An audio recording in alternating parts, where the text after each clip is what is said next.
Вы наблюдаете, как кто-то покоряет комнату всего несколькими словами. Все наклоняются, когда он говорит, слушают, помнят сказанное еще долго после окончания разговора. Тем временем вы говорите больше, гораздо больше, и взгляды людей стекленеют. Они вежливо кивают, планируя свой уход.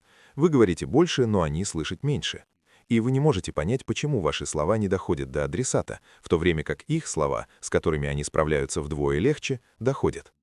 Дело не в громкости. Дело не в том, чтобы быть громче, смешнее или впечатляющее. Дело в весе. А вес достигается умением говорить, а когда молчать. Умением говорить именно то, что вы имеете в виду, без прикрас.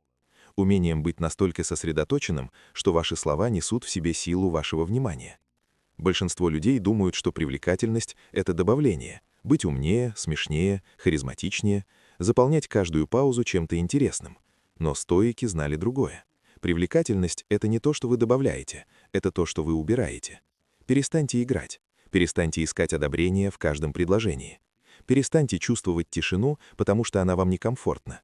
В тот момент, когда вам перестает требоваться внимание, вы начинаете его получать. Это не манипуляция, это не уловки, чтобы понравиться людям. Речь идет о том, чтобы общаться так, чтобы это отражало ваш истинный характер, а не искусственно созданную харизму. Марк Аврелий писал: «Не тратьте больше времени на споры о том, каким должен быть хороший человек. Будьте им». То же самое относится и к этому случаю. Не изображайте интерес, будьте интересны тем, как вы говорите и как не говорите. Сегодня я покажу вам 6 принципов общения, каждый из которых будет продемонстрирован с помощью конкретных слов и фраз, которые заставят людей хотеть находиться рядом с вами. Не потому, что вы играете роль, а потому, что вы присутствуете. Четвертый принцип люди понимают наоборот. Они думают, что чем больше вы говорите, тем интереснее они становятся. На самом деле все наоборот. Если вы устали говорить, не будучи услышанными, давайте начнем. Фраза номер 1. Расскажите мне об этом подробнее. 4 простых слова, но посмотрите, что они сделают. Кто-то упоминает, что только начал учиться играть на гитаре. Большинство людей сразу же отвечают, рассказывая о своем опыте. «О, я играл на гитаре в колледже. Позвольте мне рассказать вам о моей группе». Или «Попробуйте этот метод, который я использовал». Они перехватили инициативу в разговоре, переведите его на себя. Другой человек открывал дверь. Вы вошли, рассказывая о своем доме, вместо того, чтобы осмотреть его. Теперь они слушают, как вы говорите о чем-то, о чем вы удивились. Они не спрашивали ни о чем, вежливо ждали, пока вы закончите, чтобы либо повторить свой рассказ, либо просто сдаться. Вы поступаете иначе. Они упоминают гитару, вы говорите «расскажите подробнее». Затем вы замолкаете. Вы действительно слушаете. Не фальшивое слушание, когда вы планируете свой ответ. Настоящее слушание, когда вам любопытно, что они скажут дальше. И вот что происходит. Они оживляются, потому что большинство людей всю жизнь ждут, когда кто-то действительно захочет услышать то, что они хотят сказать. Не ждут своей очереди говорить, не притворяются заинтересованными, думая о чем-то другом, а действительно хотят знать. Это не трюк. Нельзя подделать искреннее любопытство. Люди чувствуют разницу между показным интересом и настоящим вниманием. Если вам на самом деле не любопытно, не спрашивайте. Молчание лучше, чем фальшивое вовлечение. Но когда вам любопытно, когда кто-то упоминает что-то и вы действительно хотите узнать больше, эти 4 слова открывают все. Они говорят дольше, углубляются в тему, делятся тем, чем обычно не делятся, потому что не привыкли к тому, что кто-то действительно заботится об этом. Ответ. И вот что люди упускают из виду. Они не помнят, что вы сказали в том разговоре. Они помнят, какие чувства вы им у них вызвали. Чувство, что их услышали – редкость. Чувство, что кто-то действительно хочет вас понять, а не просто ждет своей очереди выступить, еще более редкое. Поэтому, когда они заканчивают разговор, они думают «не, этот человек был таким интересным». Они думают мне было интересно с ним разговаривать». И именно это чувство заставляет их хотеть поговорить с вами снова. Эпиктет учил своих учеников: «У нас 2 уха и 1 рот, поэтому мы можем слушать вдвое больше, чем говорить». Он понимал, что слушание — это активный процесс. Это здесь происходит настоящая связь. Вы здесь не для того, чтобы произвести впечатление. Вы здесь для того, чтобы проявить интерес. А интерес, искренний, неторопливый интерес к тому, что говорит другой человек, притягателен в мире, где все выступают. Посмотрите, что изменится. Разговоры становятся глубже быстрее. Люди открываются вам так, как не открываются другим. Вы становитесь тем человеком, к которому они обращаются, когда хотите поговорить о чем-то действительно важном. Не потому, что вы дали отличные советы или рассказали захватывающие истории, а потому, что вы дали им почувствовать, что их услышали. В этом сила этих 4 слов. Не в том, как вы их произносите, а в том, что вы в них вкладываете. Вторую фразу люди избегают, потому что думают, что она выставляет их слабыми. Она делает прямо противоположное. Фраза номер 2. «Я не знаю». 3 слова, которые большинство людей боятся сказать. Кто-то спрашивает ваше мнение о чем-то, в чем вы не разбираетесь. Ваш инстинкт — притвориться. Выдумать что-то, что звучит умно, уклониться от ответа взлыком ответом, который может означать все, что угодно, обойти тот факт, что вы понятия не имеете, о чем вы говорите. Потому что признание невежества ощущается как признание слабости, как будто вы хуже других, как будто вы должны это знать, а тот факт, что вы этого не знаете, значит, что с вами что-то не так. А теперь посмотрите на то, что на самом деле происходит, когда человек притворяется знающим. Вы ведете разговор, его спрашивают о чем-то, чего он не знает, но вместо того, чтобы сказать об этом, он выдумывает свое мнение, и вы это чувствуете. Ответ приобретает эту пустую природу, слова, которые звучат правильно, но не значат ничего. Они лишь изображают уверенности, которой у них нет. И теперь вы задаетесь вопросом, готовы ли они притворяться уверенными в этом. Что еще они притворяются? Могу ли я доверять хоть чему-то из того, что они говорят? Ложное знание не делает их умными, оно делает их неуверенными, как будто им нужно, чтобы вы думали, что они все знают. А теперь посмотрите на человека, который действительно уверен в себе. Tот же самый вопрос. Они делают паузу, затем говорят «я не знаю». И все. Никаких объяснений, почему они не знают, никаких извинений за свое невежество, никакого уклонения от ответа на то, что они знают. Просто 3 слова, сказанные спокойно, как будто это не кризис, что есть что-то, в чем они не эксперты. И вы сразу же начинаете им больше доверять, потому что если они честны в том, что не знают, вероятно, они честны и в том, что знают. Их уверенность, когда она у них есть, что-то значит. Они не притворяются, что знают все. Они просто говорят вам прямо. Именно это понял Сократ, когда сказал «я знаю, что ничего не знаю». Это была не фальшивая хмулясть, это было понимание того, что мудрость начинается с признания ограничений ваших знаний. Неуверенные в себе люди стремятся казаться знающими обо всем. Уверенные в себе люди спокойно говорят «я не знаю», потому что их ценность не связана со знанием всех ответов. Они достаточно уверены в себе, чтобы признать, когда чего-то не знают. Вот что меняется, когда вы начинаете честно использовать эти 3 слова. Люди расслабляются рядом с вами. Они больше не соперничают с вашим эго. Они не ждут, что вы превзойдете их превосходным знанием, и когда вы говорите с уверенностью, когда действительно знаете, о чем говорите, они слушают, потому что вы показали, что говорите не для того, чтобы казаться умным. Вы говорите, потому что это правда. Ваши слова имеют вес, потому что вы доказали свою готовность признать, когда они не соответствуют. Ловушка заключается в использовании «я не знаю» как фальшивой хмулясти. «О, я ничего об этом не знаю», а затем абзац, демонстрирующий, что на самом деле вы много знаете. Это всего лишь одно представление. Когда вы чего-то не знаете, скажите об этом. Затем либо молчите, либо, если вы действительно любопытны. «Я не знаю». Хотите разобраться вместе. Но не притворяйтесь невежественным и не притворяйтесь знающим. И то, и другое игра. Просто будьте честны с том, что знаете и чего не знаете. Эта честность привлекательнее любой искусственно созданной экспертности. Если вы говорили «я не знаю» на этой неделе, когда могли бы притвориться, если вы выбрали честность вместо демонстрации экспертности, напишите ниже «я выбрал правду», не для того, чтобы объявить о том, чего вы признали незнанием, а просто чтобы отметить момент, когда вы ценили честность больше, чем впечатляющее впечатление. Этот выбор, повторяемый тихо, это то, что создает настоящее доверие, а не фальшивый авторитет. 3-я фраза спасает вас от ловушки, в которую попадает большинство людей. Когда человек делится проблемой, 3-я фраза звучит сложно. Кто-то делится с вами проблемой. Работа стала непосильной. Отношения переживают кризис. Они измотаны, пытаясь все удержать. И ваш первый инстинкт, то, что делают все, немедленно предлагать решение. Вы пробовали? А что, если вы просто? Когда я с этим столкнулся, я. Вы думаете, что помогаете, вы не делаете этого. Вы отмахиваетесь от них, потому что они услышали не «есть решение», а «это просто». Почему вы до сих пор не догадались? Большинство людей делятся своими проблемами не потому, что хотят, чтобы вы их решили. Они делятся ими потому, что им нужно, чтобы их услышали, потому что они несут на себе тяжкий груз, и просто произнесение этого вслух к тому, кто действительно слушает, облегчает им жизнь. Но когда вы сразу переходите к решениям, вы говорите им, что их проблема не такая сложная. Что если бы они просто сделали эту очевидную вещь, которая пришла вам в голову за 5 секунд, проблема, с которой они живут уже несколько месяцев, исчезла бы. И теперь им становится хуже. Мало того, что проблема осталась, так они еще и чувствуют себя глупыми, что не решили ее вашим простым решением. Вы поступаете иначе. Они упоминают гитару, вы говорите «расскажите подробнее». Затем вы замолкаете. Вы действительно слушаете. Не фальшивое слушание, когда вы планируете свой ответ. Настоящее слушание, когда вам любопытно, что они скажут дальше. И вот что происходит. Они оживляются, потому что большинство людей всю жизнь ждут, когда кто-то действительно захочет услышать то, что они хотят сказать. Не ждут своей очереди говорить, не притворяются заинтересованными, думая о чем-то другом, а действительно хотят знать. Это не трюк. Нельзя подделать искреннее любопытство. Люди чувствуют разницу между показным интересом и настоящим вниманием. Если вам на самом деле не любопытно, не спрашивайте. Молчание лучше, чем фальшивое вовлечение. Но когда вам любопытно, когда кто-то упоминает что-то и вы действительно хотите узнать больше, эти 4 слова открывают все. Они говорят дольше, углубляются в тему, делятся тем, чем обычно не делятся, потому что не привыкли к тому, что кто-то действительно заботится об этом. Ответ. И вот что люди упускают из виду.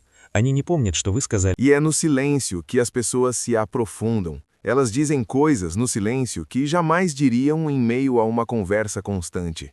Isso não tem a ver com ser frio ou reservado, tem a ver com estar presente o suficiente para não precisar de palavras para preencher o espaço. Sua presença basta. E essa presença, esse raro conforto em simplesmente ser, é magnética. Se você acabou de perceber que tem preenchido o silêncio porque se sente desconfortável com ele, e se o número 4 lhe pareceu diferente, inscreva-se para se lembrar disso quando estiver prestes a falar apenas para preencher o espaço dessa forma. Assim, outra pessoa aprende que falar menos faz com que suas palavras importem mais. A quinta frase reconhece algo que as pessoas desejam desesperadamente, mas raramente recebem. O quinto elogio é: eu te aprecio. Não obrigado pela sua ajuda. Não, eu aprecio o que você fez. Essas expressões são transacionais. Elas reconhecem ações, serviços prestados, tarefas concluídas. Alguém te ajudou na mudança, você diz obrigado. Alguém cobriu seu turno, você diz que aprecia. A ação, a coisa que fizeram por você. Mas eu te aprecio, essas 3 palavras fazem algo diferente. Elas reconhecem a pessoa, não o que ela fez, quem ela é. Observe a diferença. Seu amigo aparece quando as coisas estão difíceis. Novamente, como sempre faz. Você poderia dizer, obrigado por estar presente. Tudo bem, educado, correto, mas o importante é a ação de estar presente. Agora diga, eu te aprecio. Você não está agradecendo por ele ter aparecido desta vez. Você está reconhecendo que ele é o tipo de pessoa que sempre aparece. Isso é caráter. E você está reconhecendo que percebe isso. Você o vê, não apenas o que ele faz por você.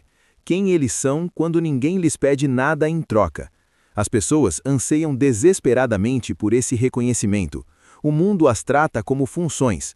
No trabalho, são o que produzem. Em casa, são o que oferecem. São constantemente avaliadas pela produção, pelo que fazem. E em algum lugar profundo, anseiam por alguém que veja além do fazer e reconheça o ser.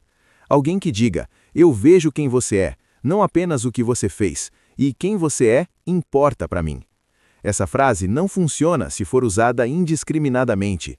Agradeço por passar o sal. Não, perde todo o seu impacto. Reserve-a para momentos especiais.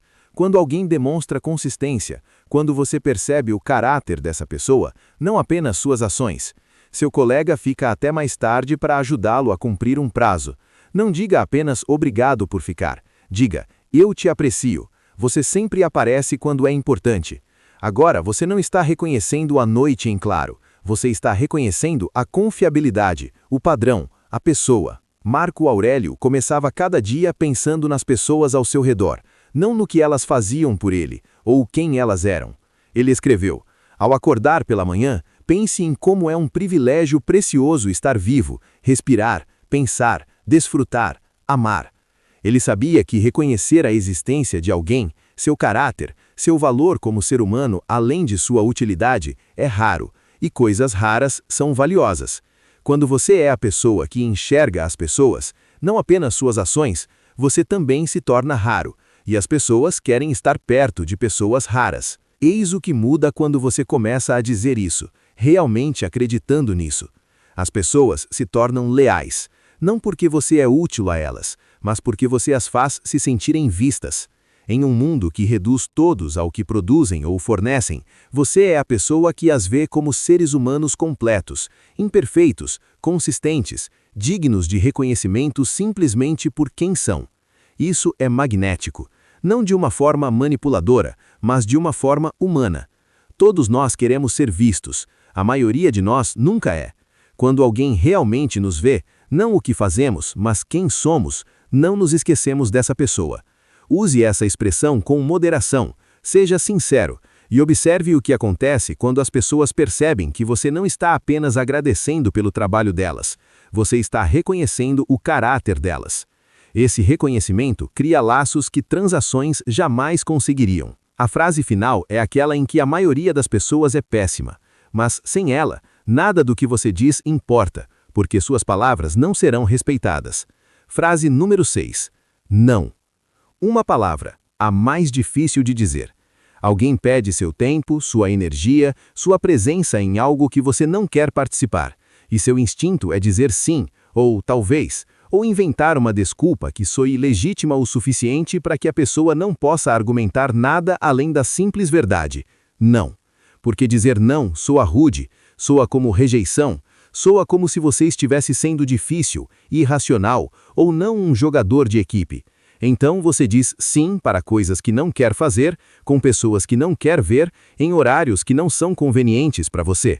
E toda vez que você diz sim quando quer dizer não, você ensina às pessoas que seu tempo não tem valor, que você está disponível para todos, para tudo, que seus limites não existem. Observe o que acontece com as pessoas que não conseguem dizer não. Elas ficam exaustas, ressentidas, sobrecarregadas com coisas que não lhes interessam, sem energia para o que realmente importa. Suas agendas estão lotadas, suas vidas vazias, porque dedicaram todo o seu tempo às prioridades dos outros e não reservaram nenhum para suas. E as pessoas não respeitam mais por sua disponibilidade. Pelo contrário, respeitam menos. Porque quem diz sim a tudo está dizendo que seu próprio tempo não é valioso o suficiente para ser protegido. E se você não o valoriza, por que alguém o valorizaria? Agora observe alguém que consegue dizer não. Quando alguém pede para fazer algo, essa pessoa hesita, considera se realmente quer fazer. Se não quiser, não posso. Simples assim, sem longas desculpas, sem desculpas inventadas sobre estar ocupado. Não. Talvez da próxima vez. Isso deixa a porta aberta para pressões futuras. Simplesmente não. Claro, direto e definitivo. E a pessoa que pede pode ficar surpresa e até mesmo irritada, mas respeita a atitude porque essa pessoa acabou de demonstrar algo raro. Ela sabe o valor do seu tempo e o protege. Seu sim só importa quando seu não é genuíno. Se você diz sim para tudo, seu sim não significa nada. Não é uma escolha, é apenas sua configuração padrão. Mas quando as pessoas sabem que você é capaz de dizer não, quando já ouviram você estabelecer limites, seu sim se torna valioso. Quando você comparece, elas sabem que é porque você escolheu estar ali, não porque você é fraco demais para recusar. Epictetas ensinava: primeiro aprenda o significado do que você diz e depois fale. A maioria das pessoas diz sim sem considerar o que isso significa. Significa seu tempo, sua energia, sua presença, todos recursos finitos. Cada sim para algo sem importância é um não para algo que importa. Você simplesmente não disse o não em voz alta. Você o disse silenciosamente para si mesmo, para seus objetivos, para as coisas que você alega serem prioridades, mas para as quais nunca tem tempo porque está ocupado dizendo sim para todos os outros. Eis o que muda quando você começa a dizer não honestamente. As pessoas param de presumir que você está disponível. Elas passam a pensar mais criticamente sobre o que pedem a você. E quando você diz sim, elas valorizam isso, porque sabem que é uma escolha genuína, não uma rendição por fraqueza. Você recupera seu tempo, sua energia, sua capacidade de se concentrar no que realmente importa. Em vez de se dispersar por centenas de obrigações indesejadas, diga não sem se desculpar, sem justificativas, sem amenizar com um falso talvez. Simplesmente saiba que seu tempo é seu, proteja-o e observe como as pessoas valorizam muito mais a sua presença quando percebem que não é garantida para todos em todas as situações. Limites não afastam as pessoas. Eles atraem aquelas que valem a pena manter por perto e filtram as que só queriam você porque você não conseguia recusar. Esses 6 princípios, curiosidade, honestidade, validação, silêncio, reconhecimento e limites, não são truques.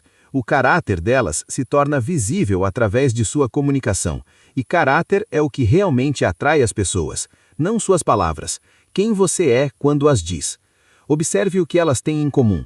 Nenhuma delas exige performance, elas exigem presença, ter interesse suficiente para ouvir, segurança suficiente para admitir a ignorância, paciência suficiente para validar sem resolver problemas, conforto suficiente com o silêncio para não preenchi-lo com ruído, atenção suficiente para enxergar as pessoas além de sua utilidade, força suficiente para proteger seu tempo. Os estoicos entendiam que a atração não é adição, é subtração. Pare de tentar impressionar, pare de preencher cada silêncio, pare de dizer sim quando quer dizer não. No momento em que você para de representar, as pessoas começam a prestar atenção, não no que você diz, mas em quem você é quando o diz. Se isso mudou a sua forma de se comunicar, inscreva-se, compartilhe com alguém que fala mais do que ouve. A coisa mais atraente que você pode fazer. Pare de tentar ser atraente, simplesmente esteja presente. Tudo o resto vem depois.